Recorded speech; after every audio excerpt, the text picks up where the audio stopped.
কিছু বলা লাগবে না, ওরা কি বলো তা না, ওরা কথা বললেই তোমাকে জবাব বলতে হবে যে অমুকটা মারছো কেন, জবাব দাও। নির্বাহী সংসদের কাছে পৌঁছে দিব আপা, আপনি আবার নির্দেশনাটা দেন আপা, আমি পৌঁছে দিব আপা। আবার এই যে নির্দেশনা দিচ্ছি, আর কিছু বলা লাগবে না, ওরা কি বলো তা না, ওরা কথা বললেই তোমাকে জবাব বলতে হবে যে অমুকটা মারছো কেন, জবাব দাও। এই বোনদের এভাবে লাঞ্ছিত করছো কেন, পাকিস্তানি আলাদা বাহিনীর মতো, সেটা জবাব দাও।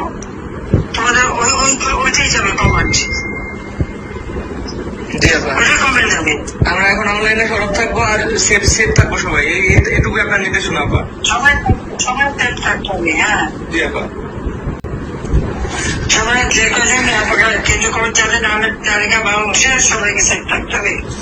জি আপা, এরা মানুষের জাতি। আপা আপনি শুধু এটুকু জায়গা দেখেন, আমরা ছাত্রলীগ আপনার সাথে বেমানি করিনি আপা, আমরা রাজপথে রক্ত দিছি, আমরা জীবন দিছি আপা, প্রয়োজনে আবার দিব, 1000 বার জন্ম নিব প্রয়োজনে, আমরা আপনার সাথে বেমানি করি নাই, কখনো করবো না আপা। আচ্ছা, জি আপা, হাফিজ। জয় বাংলা আপা।